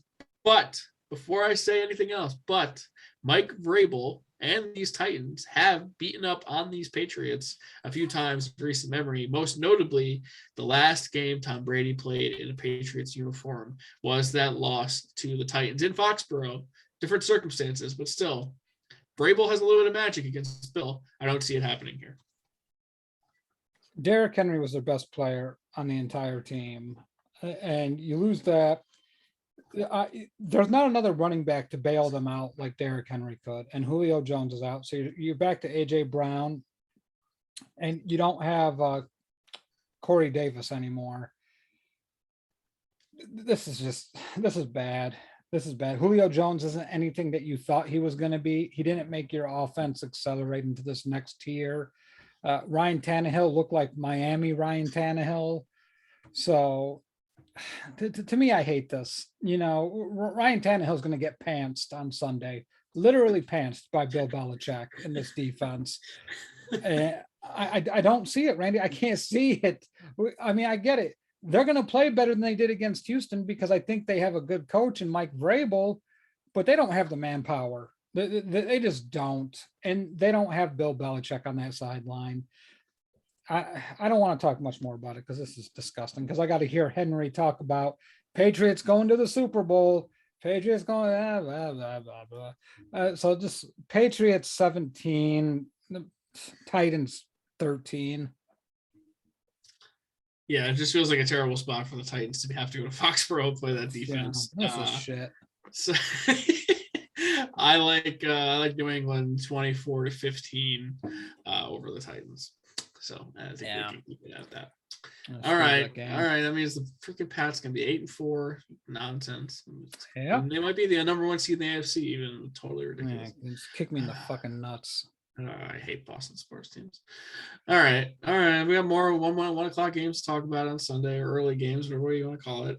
This one doesn't get you excited at all, I kind of tell you. But it's the Atlanta Falcons, who we already spoke about, getting shut out Thursday night, traveling to play the Jacksonville Jaguars, who also got kind of clowned, got a pants, or whatever you want to call it. They lost 30-10 at home to the San Francisco 49ers. They lost their best playmaker in Jamal Agnew. So I don't know what's going on there. If Jamal Agnew is your best playmaker, that says a lot about your current situation, I think. They can't get LaVisca Chenault involved, DJ Chark, Marvin Jones. I don't know what to make of the Jags, and that's it's a malpractice how they're handling Trevor Lawrence, Urban Meyer. It bothers me. The Jags should be so much more entertaining than they are, and they're not, and it's annoying. And the Falcons are just annoying, and they're also have an easy schedule, and also could find their way into an NFC wildcard spot. But I kind of hope the Jags kind of end that right here with this. And you spoke about how Matt Ryan really concerned you. I kind of hope the Jags come out and just say, let Lawrence loose and win this game. I this is wishful thinking on my part, but let's just get rid of the Falcons. Let's stop entertaining the Falcons this season. Yeah, I mean, this game sucks too. So we're going to follow up Patriots versus the Titans that are basically a skeleton crew. We got to watch Bill Belichick win his 7th game in a row, or 6th game in a row. I don't even know how many it is. It's stupid. And then we get Falcons versus Jacksonville. This suck fest. Urban Meyer's completely incompetent when it comes to running an NFL offense. So this offense is stupid from day one. It highlights none of Trevor Lawrence's strengths. Trevor Lawrence should be breaking out at this point. He's had enough games. We talk about rookie quarterbacks. So some of the most talented guys in this draft class are all pale in comparison to fucking Mac Jones. Who? Mac Jones. Who? Mac Jones. Someone, there we go. I thought you'd get that reference. 281-330-8004. So this is disgusting. I don't even want to watch this game. I'm just taking Jacksonville 9-6 because I think this game's going to suck. I think both coaches 9-6 again. That would be a hell of a win for them. The second time this year. Right. Well, I mean, we saw how vaunted the Falcons offense was last week against the Patriots. So yeah, I think this week they can manage 2 field goals. I mean, I don't think that's too much to ask out of the Falcons. And I think the Jaguars score a touchdown, miss an extra point, then get a field goal. It's just perfect for this game. Both of these teams suck. We talk about how crazy the NFL is, but we can count on a couple of things. The Bears are going to suck this week. The Giants are going to suck this week. The Falcons and the Jags are going to suck this week, and so are the Titans. So let's just get through this suck fest. We got 2 more teams coming up after this game. We're going to talk about. They also suck. So that'll be good. But I like the Jags. I'm going to take them 19-17 over the Falcons. An offensive outburst. Yes, Trevor Lawrence. Going to throw for 2 touchdowns. Make me happy because I have to start him in a fantasy league. So, all right. I sure hope he does. Yeah, well, it hasn't been very good. I got him and Justin Fields not going great for me in that league. Yeah. That's the worst league I have. Yeah, all right, to wrap up the 1 o'clock games, Matt. Hey, if you didn't think it could get any worse than Falcons Jags, I got news for you because the 1 o'clock games end with this stink fest here, and it looks like we get Zach Wilson back for the Jets as they travel to Houston to play the Texans. This game is awful. Why is this a game? This should not be a thing, but it's real. And I guess I will say the Texans because they're the team at home and they just beat the Titans, and I don't think the Jets are good enough to beat anybody. So. Randy, I think there should be a thing where the NFL and college football collaborates where they can flex games out. Let's just flex out Jets, Texans, and Falcons, Jaguars, and let's bring in some college football games like Michigan and Ohio State. That's kind of a blood feud right now. Ryan Day said, Saturday? That's Saturday, baby. Flex it, baby. Let's put it on Sunday. Yeah, let's put it on Sunday. that might be the best 1 o'clock game on this whole stinking schedule. Oh, Jesus Christ, this game. I don't even want to talk about this game. Zach Wilson comes back. Michael Carter's out. Jets offense sucks. Texans are nothing but sucky. I don't like either of these defenses. I don't know who's going to win. You know what? I'm just the first game ever to end in a 0-0 tie. God, that would be just horrific. I'm just trying to see who Georgia's playing this week, because I'd rather watch that game. Please be Bama. Please be Bama. Bama gets Auburn, which I would rather watch the Iron Bowl every day than watch this game. Alabama's 2 and Auburn's unranked, but I'd rather watch that one. I'd rather watch Penn State, Michigan State, which is also this weekend. Yeah, I mean, keep on giving to me. Yeah, I'll watch a Pac-12 game over this garbage. I think you're going too far. Oh, Georgia against Georgia Tech. Maybe I don't want to watch that. No, one. that's not. That's going to be a freaking blowout there. But all right. Well, anyway, yeah, there are several games on Saturday that I'd rather watch than that nonsense on Sunday. But give me, you said a 0-0 tie. I'm just going to, for the fun of it, someone's going to win. Give me the Texans 10 to the Jets 9. Yeah, I'll go Texans 11. Jaguars 4 or no Texans 11, Jets 4. So we get 3 safeties in this game is what you're saying? I don't know how we're gonna get there, but we're gonna get there.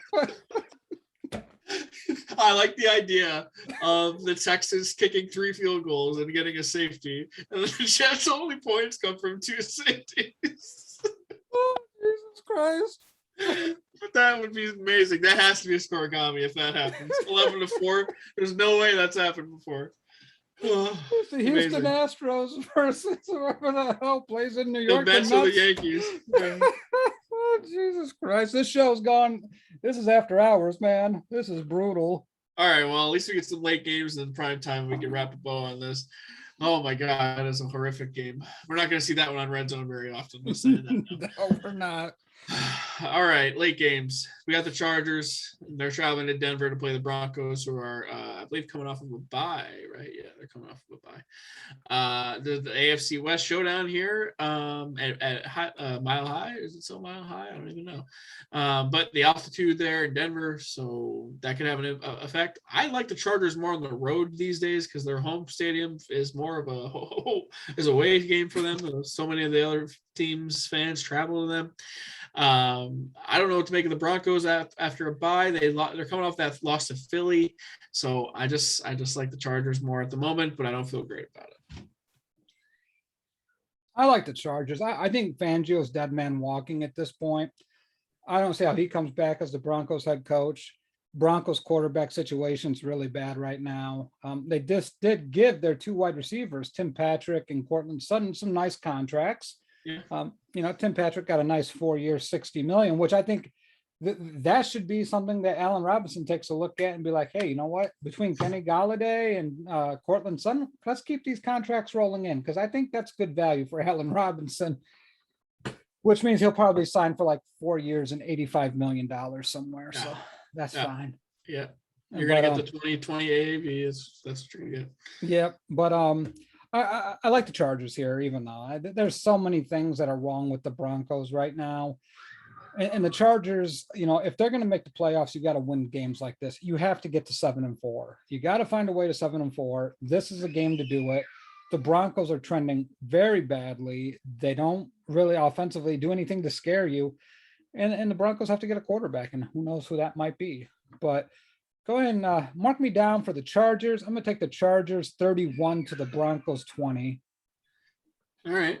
Yeah, I kind of think this is going to be a bit of a shootout because I don't trust the Chargers defense to do a good job because they haven't really done that in a while. So I like the Chargers to win in a bit of not the highest scoring game ever, but honestly, I like the Chargers 29 to the Broncos 27.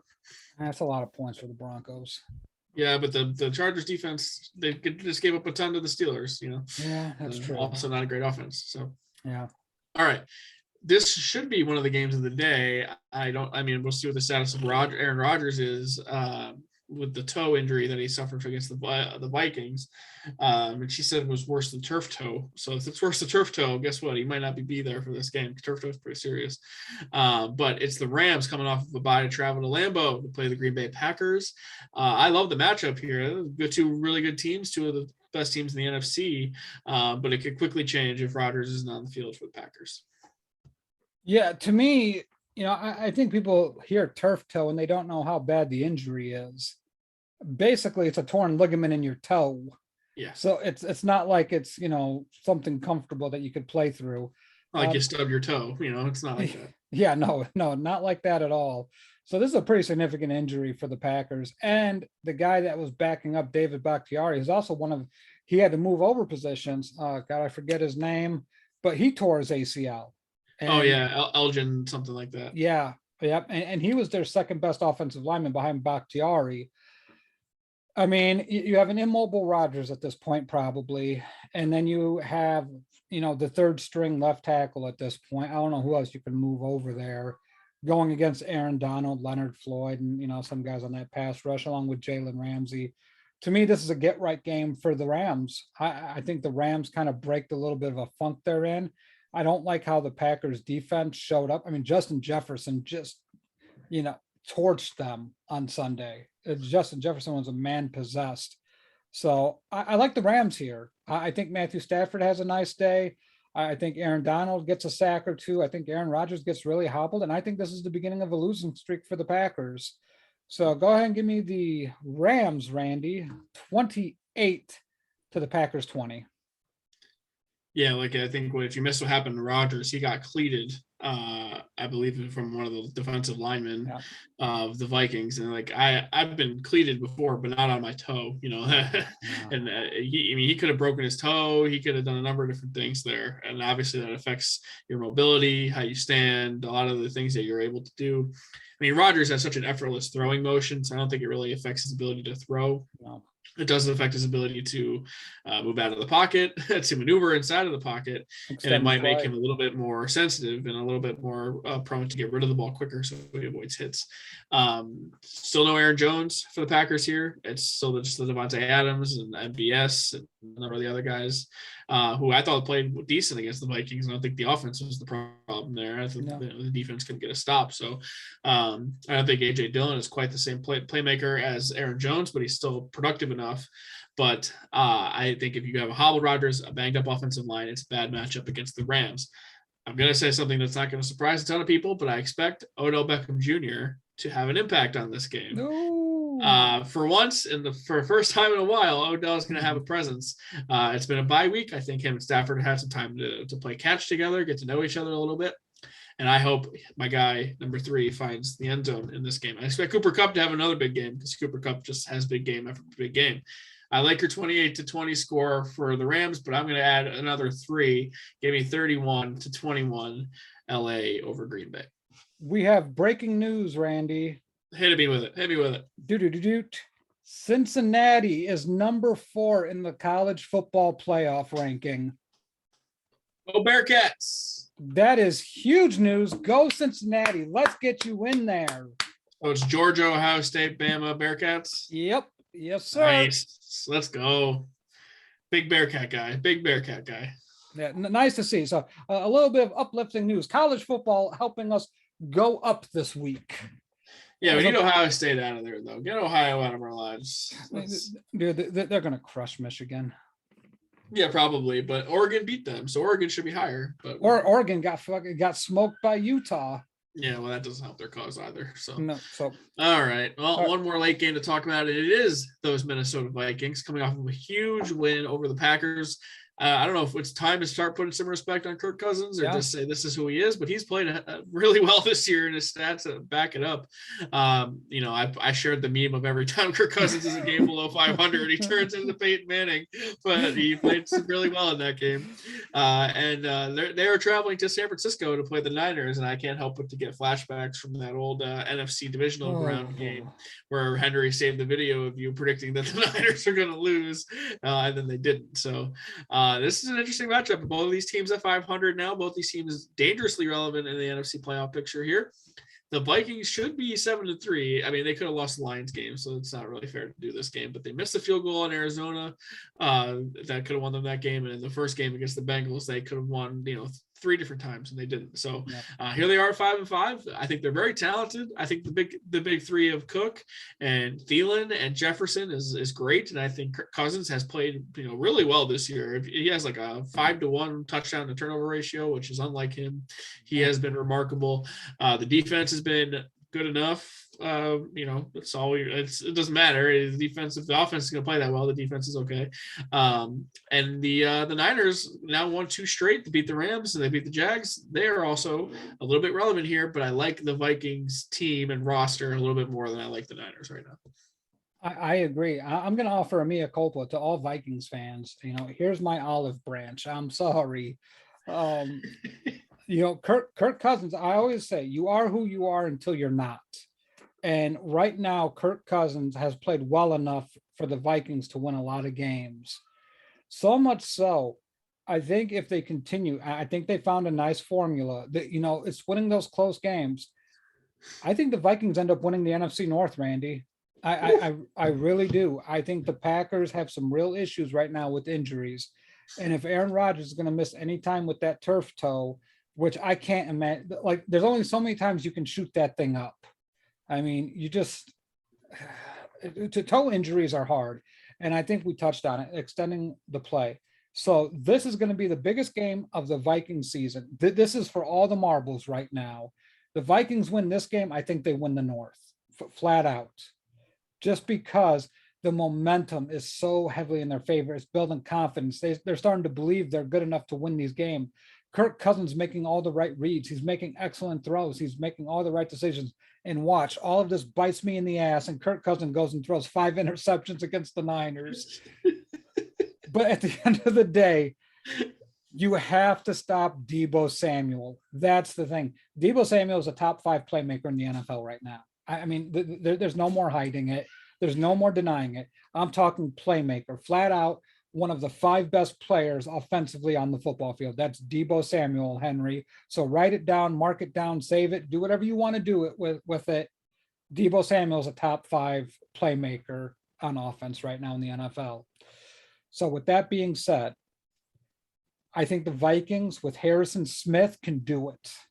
And I'm going to take the Vikings here, Randy, because I think the Vikings are going to be good enough to put up enough points on that Niners defense. I don't love the Niners secondary. I think a lot of it's just too loosey-goosey, not assignment sound football from that secondary. Their front's as good as it gets, and the Vikings offensive line is going to have to protect Cousins. I think they're going to get it done. Give me the Vikings 27 to the Niners 24. It's funny how the narrative shifts with just one call, right? I mean, the Cousins threw a brutal game-ending game-blowing interception to Darnell Savage, and he just didn't land in bounds. Or we're talking about how Kirk Cousins blew that game. Yeah. I just think that it's crazy how things change so fast with that. I wouldn't go as far as call Deebo Samuel a top 5 playmaker. I understand where you're coming from. He's having a great year. He's been great. He's played really well. There are still so many great offensive players in the NFL. Right. And, it's a testament to him that he's been up there with the yards after the catch and the overall yards from scrimmage. So it's a testament to him. I'm not hating on the guy. It's just, there's a lot of talent out there. I mean, he's second in total yards in the NFL. I mean, he's been great. I agree. Yeah, he's been great. I just, the whole top 5 thing is where there's circumstances to other things, but whatever. Henry's probably screen recording this, and I'm gonna hear about it anyway. I think the Vikings offense is potent. I think it's going to put up a ton of points here. I don't know if the Niners, they feel like one of these teams, if they get down big, they can't really come back. They're very much a play from ahead type offense. And I'm not sure about the defense. I know Nick Bosa has been playing really well now that he's back, but I'm not going to just, one game against the Jags isn't going to be enough for me to be like, oh, he's been unbelievable. He's going to, comeback player of the year, defense player of the year. No, I'm not going to go that far. The Vikings, much better team than the Jags, and I like them to win this game. I'm going to say Vikings 34 to the Niners 28. Ooh, high score. A lot of points. A lot of points. A lot of points. All right, prime time. Sunday Night Football. It is a NFC or AFC North matchup, I should say, and it's the other two teams, the Cleveland Browns and the Baltimore Ravens. I assume Lamar Jackson will be back after dealing with his illness, which they said it wasn't COVID, and apparently he's already had COVID twice. So maybe it was diarrhea. I don't know. Whatever. He didn't play. That's all I know. And then now the Browns barely beat the Lions 13-10. In a just brutal game to watch. If you saw any of it, you know that. Baker Mayfield, I guess it's time to start the dialogue about Baker Mayfield, because number 1 overall pick in 2018, never could really get into a rhythm with OBJ, Jarvis Landry on and off the field. The Browns are are best when they're running the ball really well with Chubb and Hunt. And Baker obviously is playing it hurt. I respect the toughness of Baker because not every guy can do that. But there's clearly issues with his accuracy outside the numbers, outside the hash marks. He is very much a timing-based quarterback who needs everything to be going the exact way that it needs to go to be successful. And now his wife is speaking out about the criticism he's been getting about, saying he's playing hurt and, maybe the other guys should toughen up and be like him. And then that's, he commented on the fans booing, saying they're the same fans probably making noise when we're driving. They don't want them there anyway. This is getting ugly for Baker Mayfield. And when you're the franchise quarterback, you don't want this to be the case, especially when you're due for a contract here.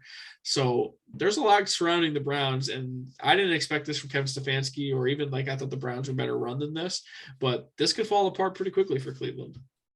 It's amazing how fragile things are in the NFL when you get a disgruntled leader. They can blame Odell all they want, but it was never Odell's fault. In my opinion, it's always been Baker Mayfield. He came in with all this hoopla and aura about him, how, he's going to turn Cleveland around. And I never saw Baker Mayfield as a successful NFL quarterback. I've always been kind of on the fringes with him. Does he deserve a contract extension? Doesn't he? You pay Baker Mayfield, you give him one of those Dak Prescott deals, you're not going to win a Super Bowl with that ever.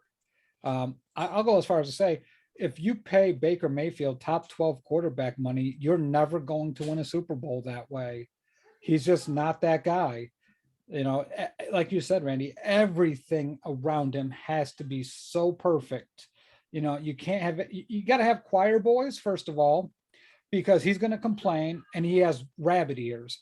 So if you say something bad to him, he's going to get in this little funk and just kind of avoid you like he did Odell. Like, I'm sure Odell talked to him privately, like, hey, man, I'm getting open. Can you get me the football? Hey, man, look my way. I got you. And Baker probably rubbed him the wrong way because Baker's a bitch. And, to me, on the other sideline in this game, you know what you see? You see a guy that's willing to do anything and everything to win a football game. He'll listen. He'll pick up on things. He works hard at his craft to get better. He doesn't have all those commercials about living in Progressive Field or whatever the hell that stadium's called. He's not all about the hoopla. Lamar Jackson wants to win. Lamar Jackson has an MVP. Lamar Jackson's his goal is to win the Super Bowl. And he is a much better quarterback than Baker Mayfield is right now. And when Lamar Jackson comes back on Sunday, they get Hollywood Brown back on Sunday, I think the Ravens really put it on the Browns. And that's why I'm going to take Baltimore 34 to Cleveland's 21. And Lamar might win another MVP. If he comes back and finishes the year strong, he's just got just as good of a case as anybody here. Lamar, I think you look at the talent around him, and I mean, obviously Huntley won that game, but I think that's more on the Bears than anything else. To me, Lamar is a one-man show. I think he carries and wills that team every single week, and if they don't win, it's usually because Lamar doesn't play well. So I think the world of Lamar, and I think you nailed it, because Baker is very much an excuse-oriented guy, and I don't love that about anybody, honestly, at any level, any profession in life, any adult. If you find yourself making excuses, you're not looking for solutions. you can always find reasons for things. You can adapt to failure and learn from it, or you can just say, well, this happened because of this and it's not my fault. Okay, well, not everything has to be your fault, but you can still help it improve. And I think that's what leaders do. I think that's what great quarterbacks do. And Baker Mayfield, time and time again, has proven that he is not that. I'm never saying he's not a tough guy. I know playing through that shoulder injury is difficult, but I don't need to hear from your wife about all this stuff either, because you know what? Odell still never said anything this entire situation. He never was outspoken, never made any comments bad about Baker. I mean, his dad did, sure. LeBron James did, sure. Is that coming from OBJ? Yeah, probably. But Odell himself never actually said anything. So even if it's being handled better than Odell, if Odell Beckham Jr. is handling it better than you, I think that says a lot, because he's handled things very poorly in the past. So. Yeah, just to go back to the Bears game real quick, and just to clarify, and for anybody that might be confused, if Lamar played on Sunday, the Ravens win that game by 20 plus points. Yeah. I mean, they would have blown the Bears out of the water. They couldn't stop Huntley. God help them. But I agree with you about Baker and Odell. I thought once Odell came back, that offense would really take off, because it really felt like they were missing a guy that could take the top off the defense. And when Odell came back against the Bears, he looked good. I mean, he looked fast, he looked fluid. Wasn't a whole lot of clunky movement there. But for whatever reason, Baker wanted to act like Odell didn't exist, and that's on Baker. And you're seeing it now. He still doesn't have a great rapport with his receivers. So it just kind of shows me that maybe Odell was onto something there. Anyway, all right. We talked a lot of time. I'm going to say Ravens as well. I'm going to say Baltimore 27 over the Browns 16. Wow. All right. Monday Night Football. This is a stinker of all stinkers, man. I kind of like the Washington football team a little bit. They're 2 wins in a row. They beat the Bucks. They beat the Panthers. They're a little frisky, and they could make it 3 in a row here, because the Seahawks of Seattle, after 2 games with Russell Wilson back, just look lost. They scored no points in Russell Wilson's return at Lambeau Field, and now they lost another game by 10 to a division rival, starting Colt McCoy at quarterback, 23-13 against Arizona. So things are free falling quickly for Seattle. Looks like Pete Carroll is at the wit's end here. Looks like Russell Wilson might be back in the offseason demanding a trade. This Seahawks team is in a situation that they have not been in the Russell Wilson, Pete Carroll era. And I'm interested to see how they respond. But it starts this week. And if they lose to the Washington football team, it is over for them. I don't even know what direction to go with this game. Wow. What a way to cap off week 12. Seattle and the Washington football team. Oh God, what a way to put me out of my misery this week. Okay. I mean, normally I'd pick Seattle here, Randy, because I think they have the best player on the field in Russell Wilson, but Russell Wilson looks like he's just completely, he came back way too soon. Yeah. And Pete Carroll looks like he's frustrated and at a loss for this. To me, this is like the last stand at the OK Corral, See, Seattle's crumbling at every seam. DK Metcalf is acting a fool. Tyler Lockett's out there just trying to catch footballs at this point, and how that's going. Chris Carson's out for the rest of the year, I believe, with a neck injury. The defense just awful. This is a bad football team right now. I'm going to take the Washington football team here. I just think that they'll find a way to win this game, even though they shouldn't. Give me the Washington football team 21 to Seattle's 14. Are you feeling it yet, Matt Bushnell? Are you feeling the Taylor Heineke fever? Did it spread to you yet? Oh God, no. Because I think I got it. I think it's infected me, and there's no going back. The guy is fearless. He just goes out there, and everyone says he's Brett Favre. I don't think he has the arm to be compared to Brett Favre. I think he is a youthful Ryan Fitzpatrick. Yeah, and that's perfect. Yeah. He doesn't give a shit. He'll go out there, sling it all over the place, try to make plays he has no business trying to make. And I absolutely love the balls on Taylor Heineke. He's a definition of YOLO. You only live once. That's right. He's getting this opportunity, and he's taking advantage of it and doing the best that he can. And at the very least, after this season, he will have a job as a backup for the rest of his life, because he's shown that he can be in there and he can make plays and he can win games. And I love that about him. And a lot of guys get in there and they get an opportunity and they're scared and they're timid and they don't know what to do. Not this guy. He's very decisive, very confident in himself, and I love that about him. I like the Washington football team in this spot. Maybe a little bit of Ewing theory, by the way, with Chase Young, and the pass rush has come alive the last couple of weeks without the guy. You gotta mention it. I mean, I know I love Chase Young, but it sure looks like to me that the Washington football team might have played a little bit better since he's been gone. It might be a coincidence, but also you've been waiting for the Washington defense to play well. I thought they were going to be a great unit all year. I thought they were going to be a playoff team, and they have been disappointing. But now, they win this game. They're 5-6. They're right there with Philly, with a potential playoff spot there lingering. So, I feel bad for Russell Wilson, Mr. Unlimited, not looking to. He's looking a little limited these days, I guess. And I wouldn't be surprised if Carroll's gone after this year. It wouldn't surprise me if Russell Wilson's gone, and it feels like a true end of an era for Seattle. I'll take Washington football team here. I like them. I think their peak is probably like 27 points. Give me them 27-24 over Seattle. Still, that's a lot of points for Seattle, it feels like, but it'll be interesting to see. Yes, I mean, not the best Monday night matchup. This feels like a Manning cast game for sure, where I'm just turning on Peyton and Eli and just hanging out with them. So, and our friend Joey in the comments says rest of the Giants. Like I would be very thrilled with that if that happened. And they would actually have to be committing to move on to Daniel Jones, which I don't know if they would actually want to do, which I would welcome, but I don't run the team, unfortunately. Maybe I should.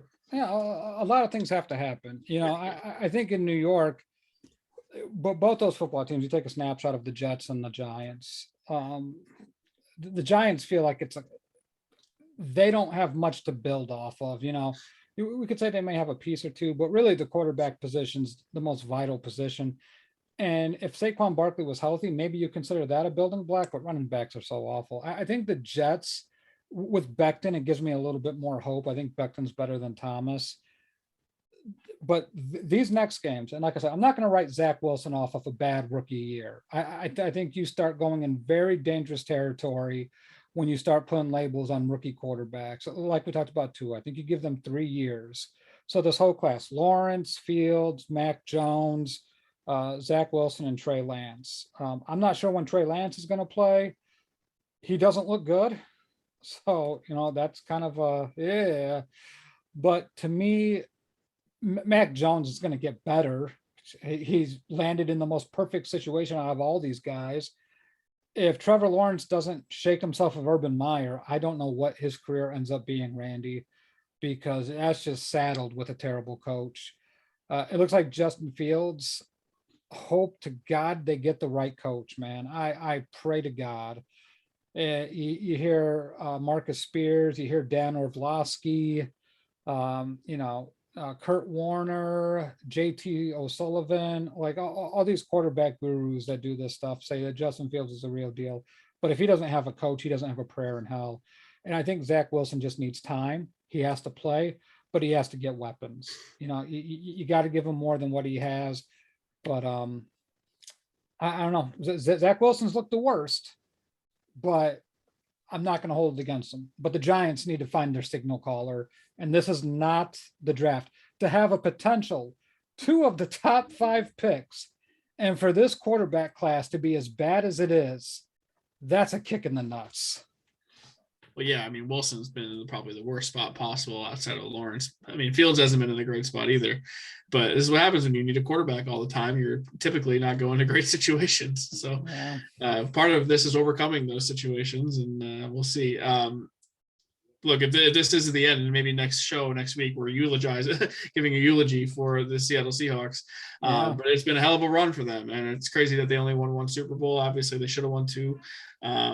But it is what it is with Russell Wilson. I think, it's time. The time has come for him to move on. And I think Pete Carroll has kind of run his course at this point. I don't know. He might get a job somewhere else, but hey, I heard you needed a signal. You needed a leader for Justin Fields. Hey, Jason Garrett just got available. So if you want him, I'm sure the Bears could sign him and he would be great for you guys. I mean, I'll say this about Garrett. I know you guys complain about him, but after this shit show with Matt Nagy, man, like this is rock bottom. I'm not sure if Jason Garrett ever led an offense this porous. I mean, you take a look at it. I think the Giants and the Bears are separated by 6 touchdowns on that list. It wasn't very many. Yeah. So it's just like, okay, who's really bad to worse? I mean, the Bears had a better defense that put them in better spots